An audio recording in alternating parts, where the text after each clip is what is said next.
rules for differentiation. Now we saw first principles, and that's fine, but to be honest, it's a bit of a pain in the neck to do that every single time. But the thing about maths, what we look for is patterns, and patterns usually lends itself to a formula, and that'll save us some time. So let's first of all break it down to, I guess, the simplest. If it's y equals some constant number. Now, if you think about it logically, we know what this answer should be, because remember, we said it was going to be the slope of the tangent. Well, if I was to draw y equals constant, what am I drawing? Well, not any straight line, but a horizontal straight line. So we know the slope of that's going to be 0. So we should end up with 0 for the derivative every single time. Well, let's just prove that. Well, function x will equal c, some constant, which means function x plus h, well, it's still a constant because it's constant. Sub it into our formula, and on the top I get c minus c, which is 0. So, yep, sure enough, we get 0 every single time. So we don't need to go and do this every single time. We know that if we differentiate a constant number, we get 0. Okay. Well, what about any other linear function, some constant times x? Again, we already know what the answer to this should be. It should be k, because k would be the slope of the line. Well, function x is kx. Function x plus h would end up being kx plus kh. Let's sub it into our formula. Function x plus h minus function x. The kx's cancel. I've got kh on h, which is just k. So yes, that confirms what we thought it was going to be anyway. If we just differentiate a constant times x, we know the answer is that coefficient. So differentiate 22x, derivative is 22, and so on. Okay, well, let's think about any other polynomial, x to the power of something. Now, in order to do this, I need to remind you of something we looked at earlier. Remember, difference of two squares, and then we saw difference of two cubes, but then I also said at the time, hey, we can generalise this and keep going. A to the power of 4 minus b to the power of 4. They always start with a minus b. Then the powers of a will go down by 1. The powers of b will go up by 1. So a to the power of n minus b to the power of n would start with a minus b. Then I have a to the n minus 1. The powers are going down by 1. The powers of b are going up by 1. You may or may not recall that, but we're going to need this. Because function x will be x to the power of n. Function x plus h will be x plus h to the power of n. Subbing that into my first principles formula, I get x plus h to the power of n, which will be a in our formula, minus x to the power of n, which will be b in our formula. So using that formula, I get x plus h minus x. Powers of x plus h are going down by 1. The powers of x are going up by 1. Well, just looking at the first parentheses, x minus x leaves me with h, which will cancel with the h in the bottom of the fraction, leaving me with x plus h to the power of n minus 1, but then the next one is x plus h to the power of n minus 2 times x, and so on and so on and so on to the last one, which is x to the n minus 1. But we're substituting in 0 for h. So if I substitute in 0, I'll get x to the power of n minus 1. The next one becomes x to the power of n minus 2 times x. X to the power of n minus 1.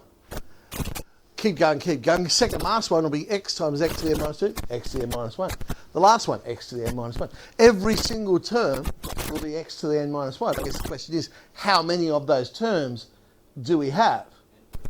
Well, yeah, I mean, if you go back and have a look at the generalisation, when it was a squared minus b squared, we had 2 in the second. When it was the difference of two cubes, we had 3 terms in the second. When it was power of 4, we had 4 terms in the second. So logically, we should have had n terms in the second parentheses. So I've got n lots of that. So there's our formula.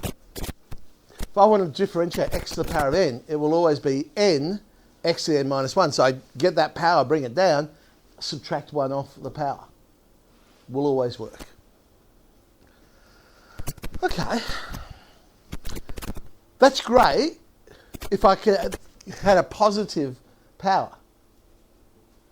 because that was that formula. So what if it's a negative power? What if I got something like 1 over x? Can I still use that formula? Well, let's see. Function x is 1 over x. Function x plus h is 1 over x plus h. All right, there we go. Substitute it into limit as h approaches 0, fraction on fraction. Common denominator will be x plus h, but I'll move that to the bottom of the whole fraction. On the top, we'll get x minus all of x plus h. So on the top, x minus x, that cancels. I got negative h, which will cancel with the h in the bottom. But now if I substitute in 0 for h, I get minus 1 on x squared. Had I treated it with indices, well, I would have said 1 on x is x to the negative 1. Bring the power down to the front, negative. Subtract 1 from the power, negative 2. Yes, indeed. I mean, minus 1 on x squared is minus x to the minus 2. So it appears, even though we proved it with just those, using the difference of two positive powers, it still works for negatives as well. All right, so that covers positives, it covers the negatives. The only other thing we need to investigate, fractional powers. Will it work for those as well? So let's have a look at the square root of x. Function x, square root of x plus h, square root of x plus h. Sub it into our formula, root x plus h minus root x. I'm now going to do something which we're used to doing, but not so much this way. What I'm going to do is I'm going to rationalise the numerator rather than the denominator. So multiply by the conjugate, root x plus h plus root x, over root x plus h plus x. Top of the fraction then becomes difference of two squares, x plus h minus x. The bottom is h times root x plus h plus root x. But again, on the top now, I just have h, which will cancel with the h that I've got in the bottom. So the h is cancelled. 1 over root x plus h plus root x. Substitute in h equals 0. 1 on root x plus root x. 1 on 2 root x. So let's check, see if it would have worked.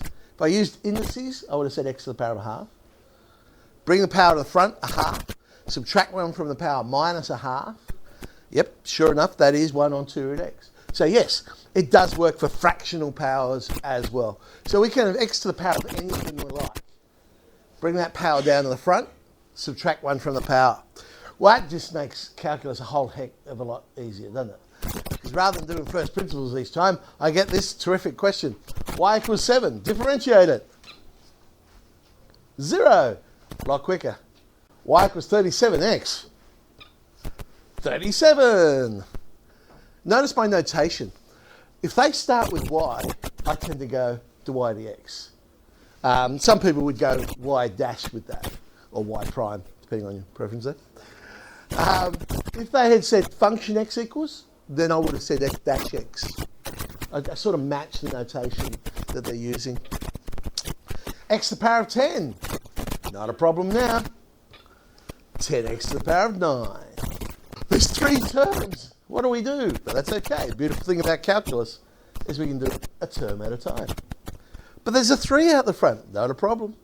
Just multiply by the power. It's so fun. 3 2s are? Yes, it wasn't a trick question. It's 6. That's right. So that becomes 6x plus 6. The 2, of course, becomes 0.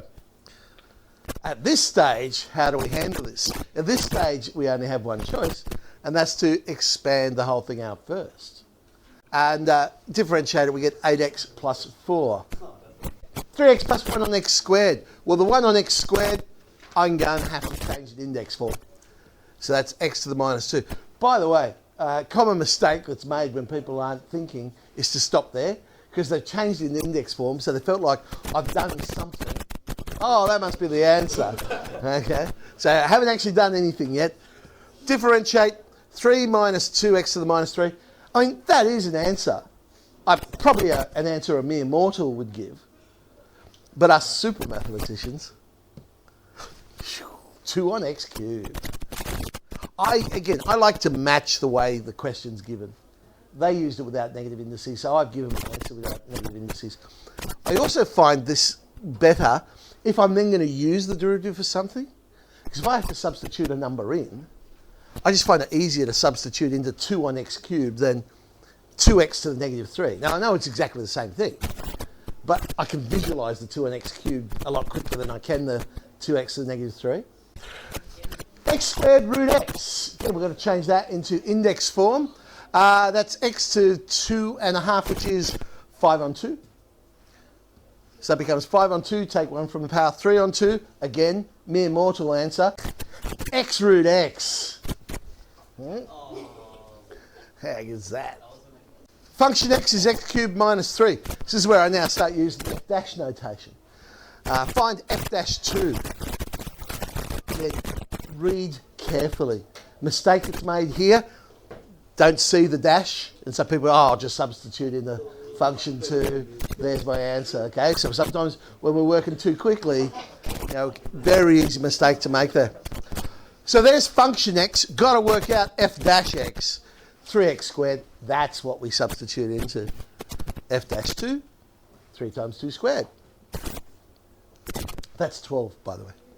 All right, let's go to the whole point of why we were doing this. What we started with, the problem of finding the equation of the tangent. And the way your mind, well, at least mine, but yours, hopefully, if I can brainwash you into thinking like me, don't worry, it's nice. You get a question like this, so the brain goes, find the equation of the tangent. Hang on a sec. The tangent, that's a straight line. I know how to find the straight line. Point-slope formula. All I need is a point and a slope. I have a point. Yay. Slope. Damn. But that's all right. I can find the slope because I've got a formula for slope. I just do y2 minus y1. Oh, I've only got 1 point. And up until last week, we'd go, oh no, I'm totally confused. But now the mind goes, ha ha ha, calculus to the rescue. So we got y equals 5x cubed minus 6x squared plus 2. We find our derivative, but remember, 15x squared minus 12x is not the slope. It's the formula that allows you to find the slope. So we're going to sub in x equals 1, slope is 3. Slope of the tangent is 3. Point slope formula, eventually, there it is in general form. Find the points on the curve where the tangents are horizontal. Tangents are horizontal. Okay, let's interpret that. Tangents are horizontal. What can you tell me? Okay, slope's got to be 0, but hang on. What do we use to measure the slope? Therefore, what they're asking us to find is, when is the derivative equal to 0? Okay, so there's y, there's the y dx. We know the tangents will be horizontal. Now, look, again, it's about communicating in maths. Some of you would find the derivative and then just go, 3x squared minus 12 equals 0. Now, someone's reading your solution. They're going to say, why'd you make that equal 0? Why did you choose 0? Explain yourself. They say it's just like geometry where you put a reason down. Why jump to that equals 0? I just write a quick explanation down. Well, I know, hang on, tangents are horizontal when the derivative equals 0. That's what I'm trying to find. So in other words, I want to find when 3x squared minus 12 equals 0. It just makes the solution that much nicer. You're explaining what you're doing. X is plus or minus 2. They've asked for the points though. Classic mistake to now. We've got to find the y value. What do you reckon the mistake is?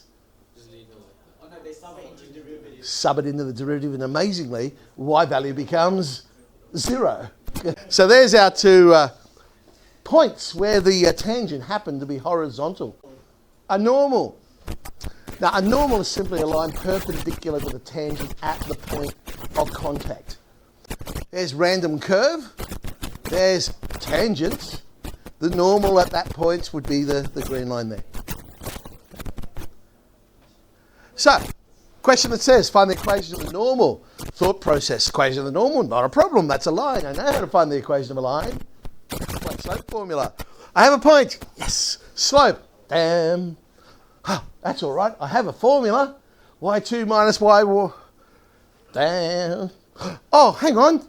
Calculus. Oh, but that finds the equation slope of the tangent. But the normal perpendicular. I'm on track. I can do this. 4x squared minus 3x plus 2. 8x minus 3. the y dx equals 21. But hang on, that's the slope of the tangent. Therefore, the slope I want is the negative inverse, minus 1 on 21. Oh, wow.